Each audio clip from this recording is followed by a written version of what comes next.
Yo guys, welcome to a showcase and guide of how to build an ice track in Minecraft. I'm going to show you how I built this track and some tips and tricks if you're wanting to build your own tracks, and of course an actual showcase of the race itself so you can see it start to finish as if you were in the race yourself. So, well yeah, without further to say about it, let's get into the actual race.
Alright, so let me show you how you'd go about building something like this. If you're trying to make a racetrack for you and your friends to race on, then you're going to need a way to overtake each other.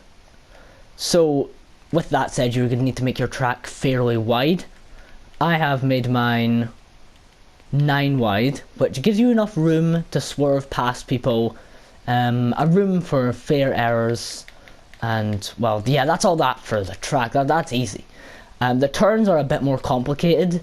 Instead of making them on a 90-degree like this, you'd want to make them curved, like what I've done here. It makes the turn a lot more satisfying as you can drift around it instead of having to stop your boat and change the direction completely. The only thing, they take a lot more time to make and they're fairly complicated, but if you just copy this design here, 2 sets of 2, 1, and 2 more sets of 2. For your outside corner and for your inside, just 2 blocks. I've copied that on every single turn, and that's it for the turns. Now for the what's it called, the height of it, I guess.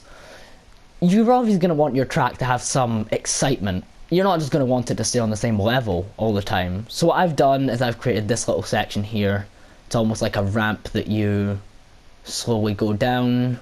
At the bottom you turn a corner and you go through again. And I've made it kind of look back on itself here, come back through the cliff, and then jumps. Here I've made the edge of a bridge where you can jump from this section of broken bridge to this section. Now it is very easy if you don't have enough momentum to miss it, but I've thought of that and I've placed in barrier blocks to ensure that your boat doesn't fall through. Don't worry about these gaps here, boats can't fall through those spaces. Up here we got the same sort of deal, another jump, but that's why I started my track so high up, so I have room for jumps. Decoration is also quite important. As you can see, I've got trees around here, which makes it feel like you're riding through a dense forest instead of just, you know, a flat world. And just before going into the cliff, you'll see the statue of a zombie. It's got some moss on it, some leaves to make it look more overcome with age. And this section right here, I'm not sure what I was going for. It's kind of just like a sewer. But this is actually on ground level. So I didn't want this to be the end of the track. I want to still have more jumps and more things. So if we take a look over here, you've got one way of increasing your height. You've got the bubble lift. The bubble lift will take you up, and it will take you back up. But be careful, you can't make these too high, at least not on Bedrock Edition, the edition that I'm playing on, because your boat will just break if it's inside a bubble column for too long.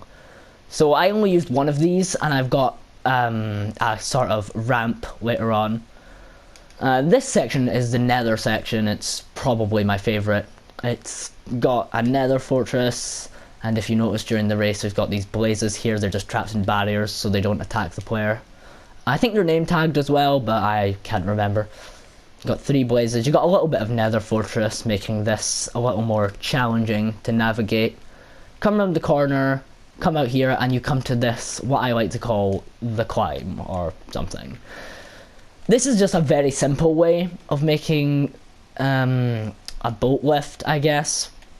You're going to have 2 sets of 2 going up and up and up. No, not 2 sets of 2. 2 blocks coming up in a staircase pattern all the way until the altitude you want to stop at. And at the top you're going to want to place water, so it'll flow down and you can ride your boat up it. It's a little bit slow, but it's pretty effective, so I just decided to keep it. And if we come to the very top of here, we're going to have another very cool section. This is just sort of the void. And it might look very easy to fall off. It's not. We've got barriers going all around so you can't fall off the track. But no, it's not actually a void. It's just a big blocks of black concrete going around the track. Gives the same effect, really. This is a rainbow tunnel. This was mainly because I was running out of ideas. I needed to cover some space before I could do my next big jump, which is coming from the top of the rainbow tunnel, jumping all the way over this giant snake, which my friend graciously helped me build. No, didn't help actually. No, my friend built that all on his own, so big thank you to him. And this will drop you into the big void sphere thing. And in here I decided to make use of the new candles to make it sort of look... Well, I'm not sure what I was going for, but it gives it some sort of atmosphere. And out here we've just got the final turn. You're going to come round, you're going to swerve around to the finish line. You've got some blue ice, which will make you speed up, in fact, and this is packed ice in case you didn't figure that out. Your boat goes faster on blue ice, so that's why I put this here on this straight. So if you manage to stay in the middle of the track, you get a cheeky little speed boost, possibly stealing first place. And that's pretty much it. You could do anything with your track. It doesn't have to be like mine. You could make yours all on 1Y level. You could make it go from sky limit to bedrock, whatever. But if you want my advice, just try and make it interesting. Do some tests to make sure it actually works. Nothing worse than making a jump that you can't make and then having to go back and fix it all. Oh, nightmare. Anyway, that's all for today. I just want to show you what I've been working on, something that I am very proud of. And that's it. I will see you next time. Bye.